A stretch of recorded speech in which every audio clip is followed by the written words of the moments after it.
Right now I'm heading to a place called Maholo Holo, which is a very special wildlife rescue and rehabilitation centre. They'll take anything from lions that are hit by cars to leopards that are caught in traps. You name it, they'll treat it. And right now I'm off to actually microchip a rhino, which I think is going to be easier said than done.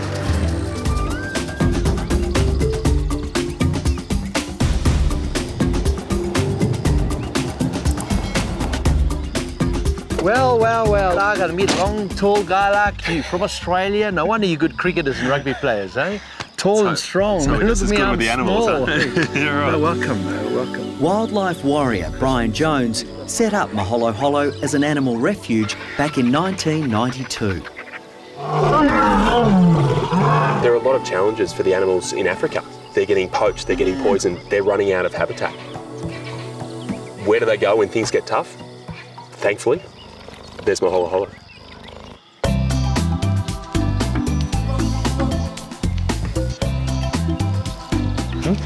Want the keys? I don't have the keys. Promise you I don't. Most vet hospitals back home have a clinic dog or a clinic cat. At Maholo Holo, they have a clinic baby black rhino. They sign on the door for a reason, I think.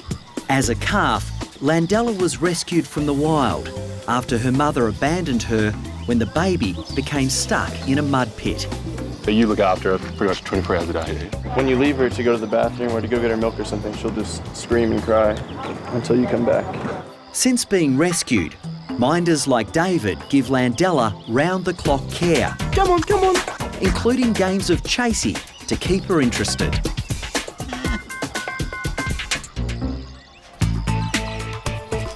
Everybody ready? Here we go. Okay. You jump with us, the guy comes with us. All right, Hyde, let's go.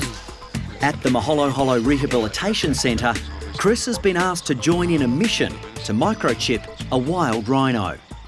So if he doesn't like what's going on, he's going to charge? He might. Conservationist Brian Jones, who runs this oasis for endangered animals, knows the risks involved. If he did come, we'd have to run for our lives and get in the vehicle. And I've had them smash the vehicle a couple of times.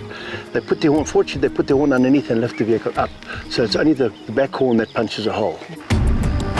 Cody, we on our way now, Cody. Standing by. Poaching of rhino is something you hear occasionally about in Australia, but in Africa at the moment, it is the news story because last year, 330 were killed. We're not talking small money for this rhino horn. We're talking about $50,000 a kilo. And in an adult full-size rhino, there's about 5 kilos of horn in each rhino. That's $250,000. Chris and the team are searching for 2 rhino brothers. Okay. It's the smaller of the 2 males who still needs a microchip. That's him there.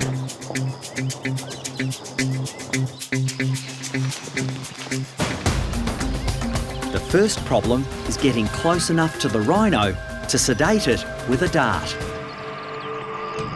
I'm now at the perfect distance to fire, but the reality hits me. If I get this shot wrong, she's gone. There'll be no second chance.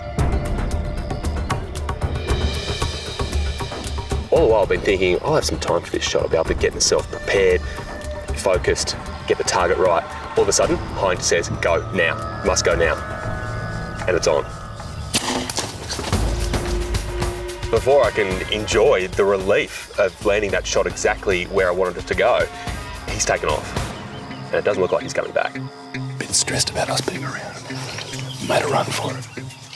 The worry is that the truck hasn't kicked in yet, so he's going to drop at some stage, but it might be miles away.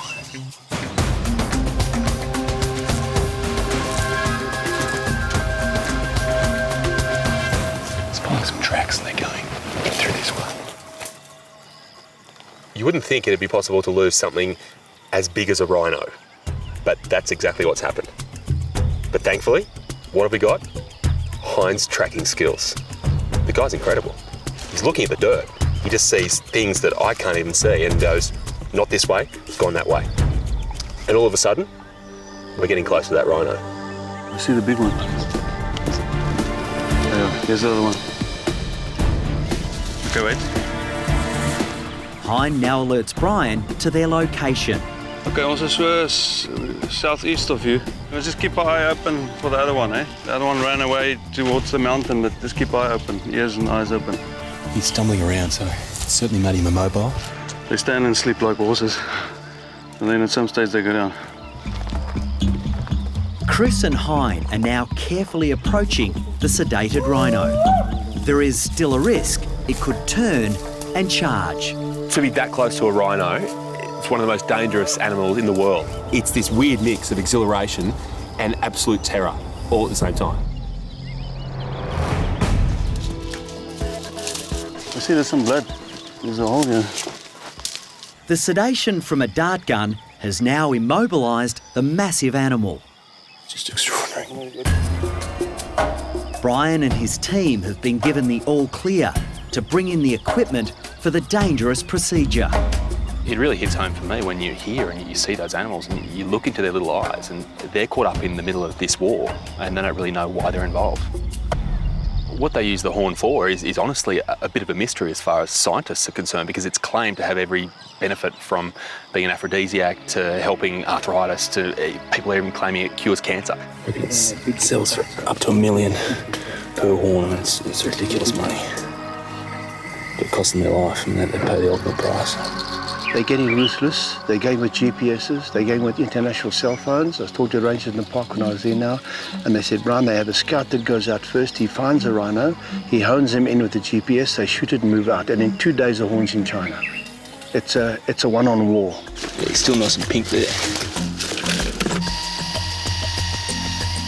The drilling has started, so the tiny microchip can be placed in the horn. This male's actually very close with the other bigger male, and he's just been lurking around the bushes over here, so his constant concern is the fact that he's just very close by. He's not liking what we're doing to his mate, and he could charge at any minute. Hole's nice and clear, so that's ready for the chip now. Let's just see the chip in it. This is a medical procedure with a huge purpose. The idea of getting that microchip into that horn means that it can be tracked anywhere in the world and know exactly where it's come from, and that's the big step in trying to really rule out this horrific crime. 4B7F7 Alpha 2033.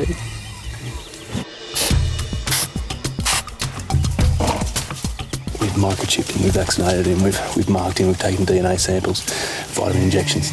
Really the whole works is done right here and right now. Now we've done everything really just up to this injection just to reverse this anaesthetic, and then he should hop up and continue on his life a bit safer than he was before. It will be only minutes before the rhino wakes up, and the team needs to clear his departure path. You're going to wake him up, get ready to run. If you can climb a tree without thorns, good luck. Okay, let's go. Let's go. Watch out. Honestly, when I gave that reversal, I thought, got a couple of minutes here, we can amble away. He woke up straight away and meant business. The rhino's still groggy, so he's crashing over rocks and then barges through a tree and then turns around and looks at me. I'm thinking, no, mate, just keep on going the way you're going. But no, he runs straight at me. Yeah, I'd go.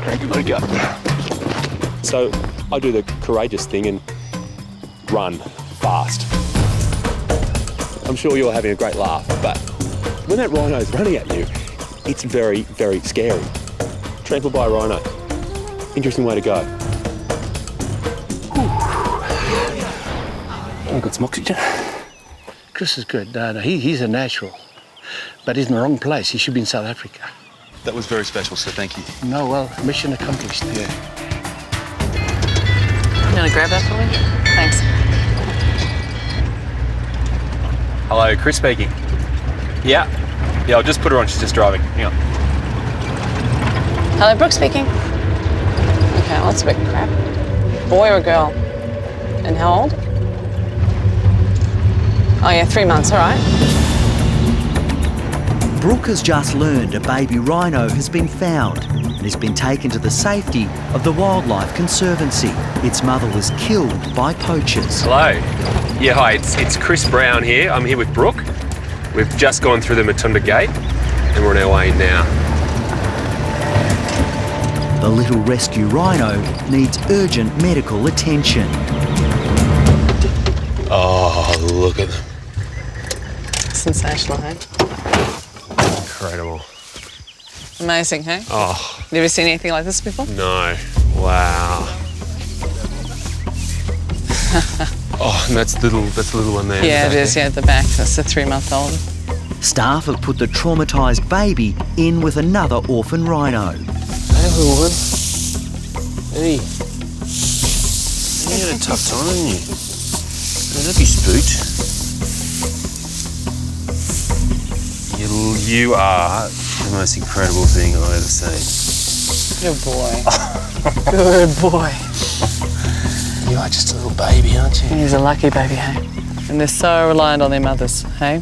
For about the first 2 years of life. That's why it's so tragic when we lose one. He is the epitome of cute, but his life so far is far from it. His mother was killed, poached for her horn, which would sell for up to $250,000 on the black market. Would he have gone through quite a lot of emotional stress over seeing his mother Yeah, killed? it's not so much seeing the mother killed, it's just all of a sudden, they're so dependent on their mothers and their milk is very specific. Oh, wait. And so when they lose their mothers to something sudden like poaching, it's really traumatic for them, physiologically especially, because that support she gives and that milk is so, so important. If you don't find these guys really quickly, you know, they get taken by predators and... Yeah. So he was incredibly lucky. Do you know what the story is with his kind of big brother here? Oh, Nicky actually has cataracts, so technically he's blind. He's 6 months old, and they just don't do so well, especially when they're babies and they're blind. You really need to pull them and hand rear them. His story's a bit happier. He's not a victim of poaching like this one, you know. They're a funny team, aren't they? It's sad that they've had to come together, but together they're stronger, Yeah, aren't they? they are, absolutely. And they'll spend their whole lives together, you know. These two will know each other for the next 45 years. Looking all right? Yeah, and just... Big thing is his hydration. The stress of being orphaned will show itself in a number of ways. Brooks asked me to have a look at him to see how he's coping with life without his mother. His tiny little eye. I know it doesn't do a lot for them. Their ears and their nose are the most important things. That's but right. It just says so much, doesn't it? It's a sad little eye. It's not like his spine's sticking out Okay. through the skin here. He's actually carrying a bit of fat across his shoulders and across his back here and across his ribs. There's no sign of any diarrhoea there, no. Now the hope is that at least some good can come out of this awful situation and this little guy can pull through. Looking all right? Yeah. Big thing is his hydration. He seems quite well hydrated. His saliva's nice and wet and he's not tacky or dry in there. Oh, he's ready to get up, I think. Well, he's energetic, that's for sure. Hey, Good boy. there's one thing I just want to check with you. Come on. His heart rate's actually quite slow. It's only about 40, I'd say. Yeah, right, okay. Rhinos have a notoriously slow heart rate anyway. They're quite calm sort of animals, so that sounds pretty good to me. Yeah. He's been checked as best he can be, and it's such an immediate sense of relief when you see that an animal's healthy and they're happy. He's still got a really good future here at Lewa. He'll be okay. Wow. The big guns just arrived. I just became incredibly irrelevant. Caring for orphan rhinos is a full-time job. The new arrival will have to be fed every 3 hours. Substituting his mother's milk for bottled milk really makes sure that the fluid he's getting is enough to keep this little guy going. You are a guts, aren't you? Are you done? What's that, 2 litres? Did you even breathe then? It's gone. Pretty amazing, aren't they? Oh. Hey? We've actually got a calf at Werribee at the moment, a white rhino calf that's being hand-reared. You know, same sort of techniques, but future's so different. These guys are going to have much more challenges compared to our little southern white at Werribee. Yeah, you're finding a way to cope, aren't you? Got stuck on the bottle now, do you? The whole thing? They're my fingers. They've decided to call him Hope because in such sad situations like this, you got to have some. He may not have a mother, but in Nicky, he kind of has a bigger brother. You know you're in the way now. Huh? You've had it tough, haven't you? Essentially what we have here are 2 sad stories, Nicky and Hope, yet together, combined, they give each other company and hopefully 2 happy stories. I think they're marching off to a pretty bright future, you know. Yeah. Marching. Stomping. Stomping. With that appetite, they'll be fine. I'll be fine.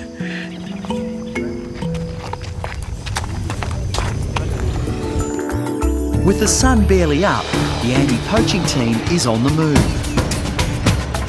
A rhino is missing in the conservancy, and that could mean a poacher is on the loose.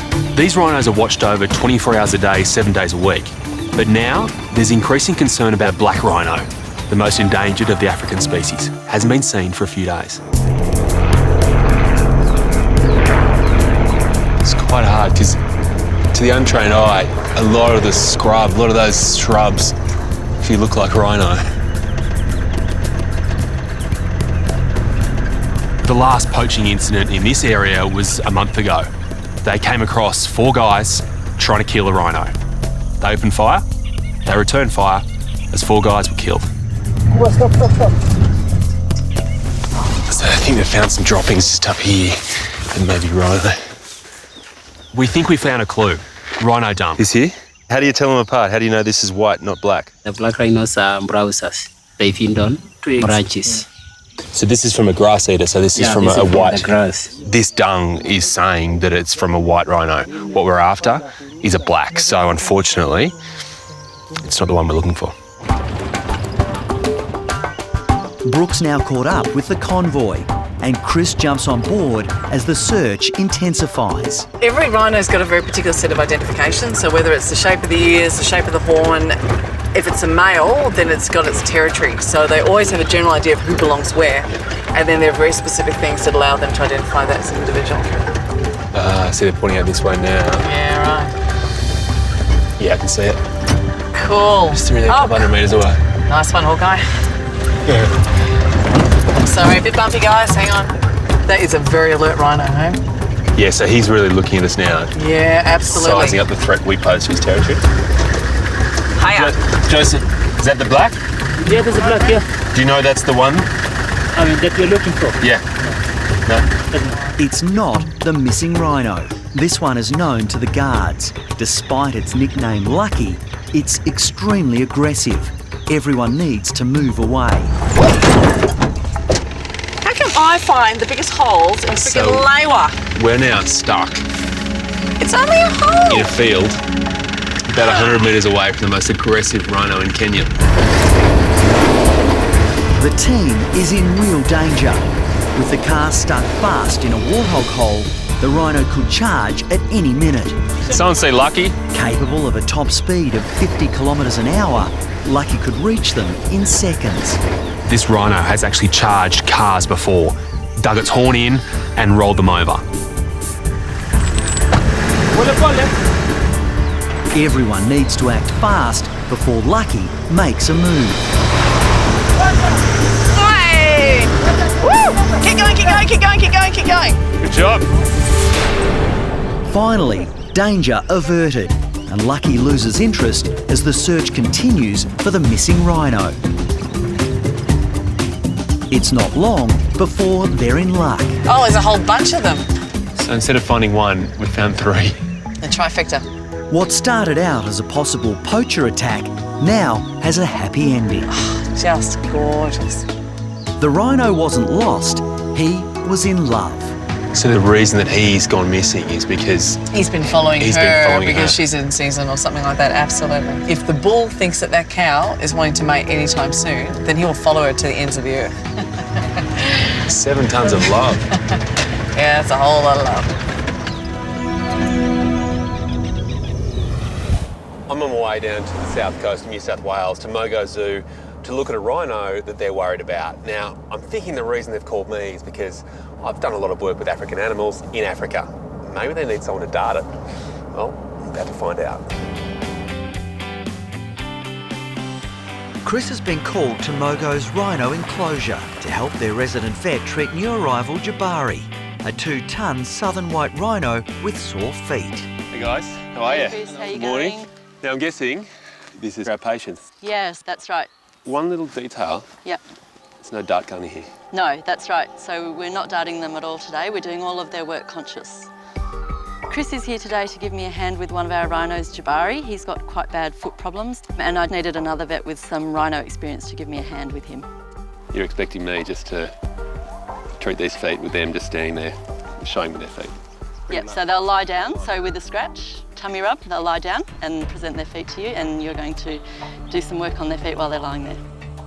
Is this a joke? Or... That's it. Here's today's first surprise. There is every chance we're looking at what is essentially a 2,000 kilogram dog who responds to simple voice commands.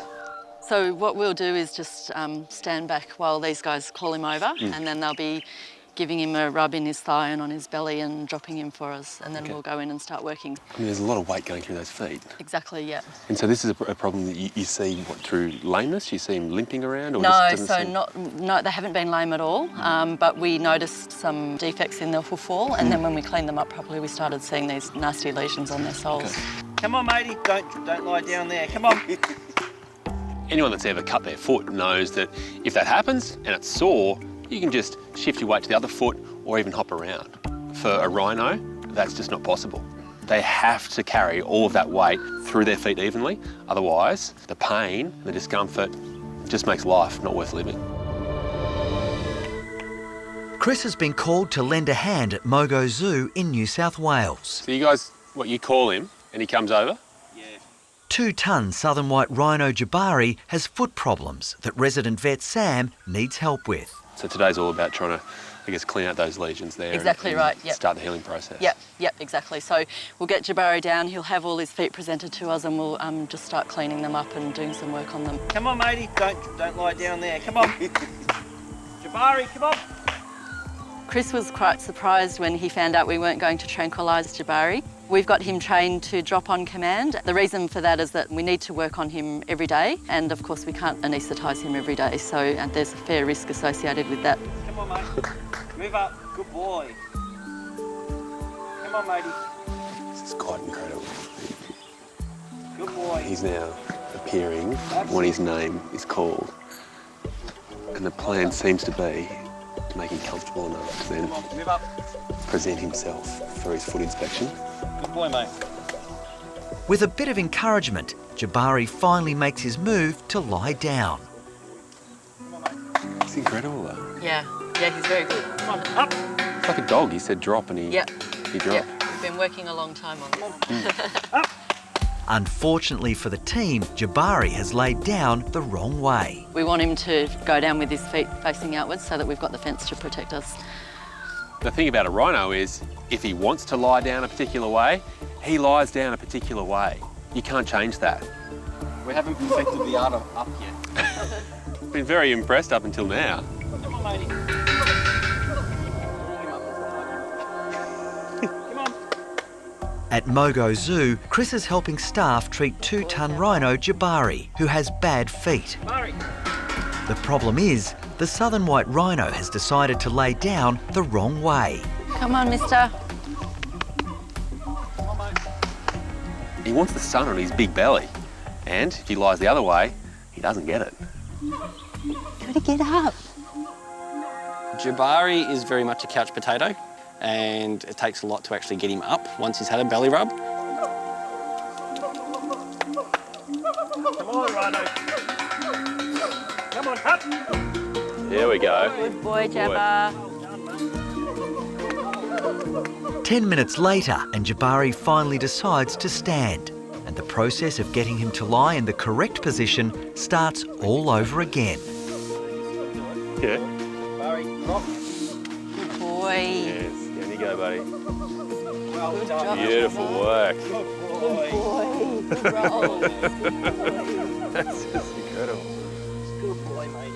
With Jabari finally in position, the team will have only minutes to treat his sore feet. All right, Adrian and Ty will just keep him occupied and keep scratching him. What we'll do is, I think if I start on the front feet and you can start on the back feet, we'll just start getting them cleaned up and then we can go from there. Okay. So you're going to probably get a bit muddy. So if you wanted to start here. Okay, great. I'll do all the restraining. Sure.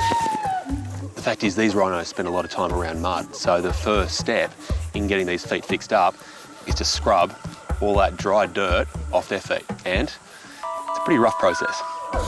It's a real time game. That's why we've got two vets working on this right now, because ultimately Jabba decides how long he's in this position for. If he wants to get up, he will. So we're really racing the clock. Good boy, Rhino. Tough job there, holding that leg up. Stay there, mate. Come on. Good boy. If he becomes spooked for whatever reason, decides to stand up, move his leg, there's going to be a lot of force behind that, so we just have to make sure that Sam and Chris aren't anywhere where they're going to get crushed. Come on, mate. You're all right.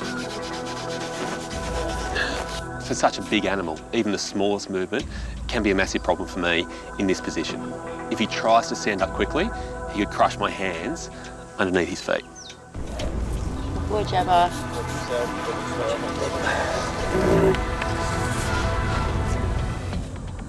At Mogo Zoo, 2-ton rhino Jabari is getting restless. He's rolling, and we have to move away and just see what he does. All right, mate. All right, mate. Okay, roll. Good roll, good boy. Turns out Jabari is just stretching, just moving himself around to a more comfortable spot. And once again, we can begin. It's mainly these little cracks, little holes that have developed here that we're worried about, so it's all about getting deep into those, clean them out, and getting a good spray in there. Once the feet are clean and you've really dug out those divots that are harbouring bacteria, you then replace those holes with wax. It should seal it up and allow him to heal it from the inside. This is how we seal it up, it's just with this wax. Just right around all these areas here, and this is going to just keep them nice and soft and stop them from cracking up. And that's what we really don't want here. This must be the most pleasant part of all. Is he snoring? Certainly is. Jeez, it's a compliment for the work being done on the feet. Definitely. Good boy, Jabba. All right, I'm done. Excellent. Thank you. So that was fantastic. We managed to get all 4 feet done. Yep. So that's all 12 toes, which I rarely get done. So hopefully by getting all the bugs out, getting into those cracks there, sealing them up, he's a good chance of not having this foot problem for much longer. That's right, yep. Hopefully within a few weeks or a few months we'll be able to clear it up, yep. Okay. So Chris went really well today for a Bondi City slicker. He was in the dirt on his side filing away, getting nice and muddy with me. So yeah, it was really great having him involved. Actually, he looks good. I mean, he's got his shiny new shoes on. And importantly, he's walking quite nicely there. Seconds after I'm done, he's up and ready to move on. But before he does, he's got a little message. Oh, quick little rinse off. Better not be aimed at me. Saw that I was dirty and was trying to just help me with that.